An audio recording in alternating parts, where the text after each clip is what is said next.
केंद्र राज्य सरकार गाँव रे विकास ପାଇଁ कोटी कोटी टंका व्यय बराद करुଛନ୍ତି। से रास्ता समस्या बा ड्रेनेज समस्या दूरीकरण करिया ପାଇଁ टंका खर्च करा जाଉଛି। किंतु गाँव रे एबे भी रही ड्रेनेज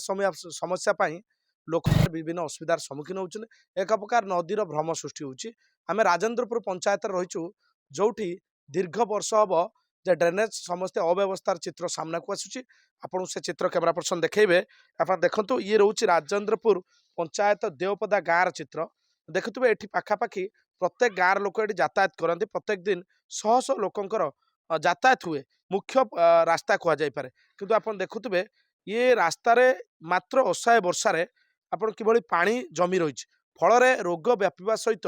विभिन्न दिन ये पा भितर पशिकी साधारण लोक मैंने यातायात करुँच केवल ड्रेनेज समस्या एभली समस्या उपजुची। ये समस्या दीर्घ दिन हम रही प्रशासन निकट अभियोग होती किंतु अभियोग पर फल आप देखिपे कि ड्रेन रे पानी बर्तमान जमिकी रही ये समस्या उपज कौन सब असुविधा लोक मैंने सम्मुखीन होती भाई आम देखुचु गोटे गाँव विकास सरकार योजना कर ड्रेनेज समस्या हो फिर बर्तमान निर्वाचन सरी आम देखुचु ये समस्या निर्वाचन आगुरी रास्ता हवा कथा रास्ताटा को बर्तमान अवरोध कर दी ड्रेन सुविधा किसी ना छुआ मैंने मशा मासीर पीड़ित रोचंती तापर छुआ स्कूल जावाक साइकेल पानी रे पशिकी जाउछंती ये बर्तमान समस्या देवदा गाँव ड्रेनेज ना पानी जीवार व्यवस्था ना यही सब समस्या निश्चित शुणुले ड्रेन समस्या एभली असुविधार सम्मुखीन होचन सेपटे रास्ता अवस्था विपर्य रही राजेंद्रपुर पंचायत रे ये मात्र ब्लॉक ठू 7 ରୁ 8 किलोमीटर दूर रे ये वास्तव चित्र आपन आम ग्राउंड जीरो देखा मौसा कौन सब असुविधा हो ड्रेन समस्या जो पानी जमी रही मशा मशी हो लोक मैंने जीवासा कर रोग विभिन्न रकम रोग सृष्टि हो ड्रेनेज व्यवस्था न ये अवस्था सृष्टि हो बसा आठिया पर्यटन पानी हो घर पश अभियोग एवं तो ये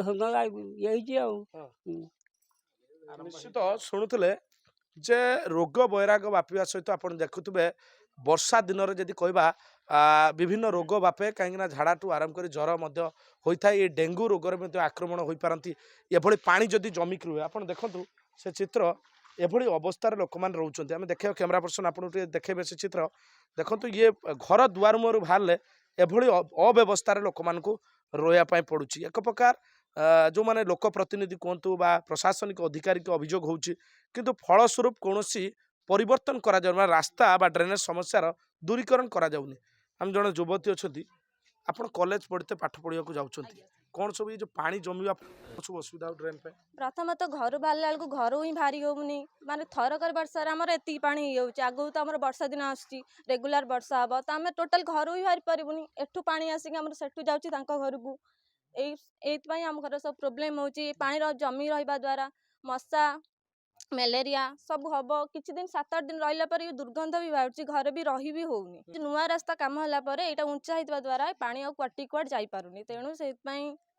असुविधा ये चाहूँ पानी पूरा जीवा दरकार निष्कासन होगा दरकार पानी ये न रहा दरकार निश्चित भाव गोटे अभियोग रोचे पानी जदि जमी रोचे से जगह को तुरंत ड्रेनेज समस्या करा जाऊ ड्रेनेज समस्या करागला ये समस्यार समाधान हो पार कथा कहुँ मौसी ये जो पानी आम देखुचु ये जो जगार कैमरा पर्सन आपको देखेबे से पानी जो मौसी आपंकर जगिकी जो जमिकी रोचे या द्वारा सब कौन असुविधार सम्मुखीन हो मौसी कौन सब असुविधा हो सब प्रकार तो असुविधा हो घर बाहरी पारनु घरे छुआ पिला बाहर पानी गाड़ी घोड़ा गला पानी छिटिकी घर द्वार सब हो जाऊँगी आती वर्षा तो एति पानी होची आउ तो वर्षा दिन लगी रही पानी वर्षा सब हम तार आम घर बाहर पारूनु सरपंच हो आपनकर जे ब्लॉक अधिकारी के बुझुना ना कहीं बुझीना ना कहिथिले कौन सब असुविधा कहिथिले हमें करदम इलेक्शन पर हां कहिथिले इलेक्शन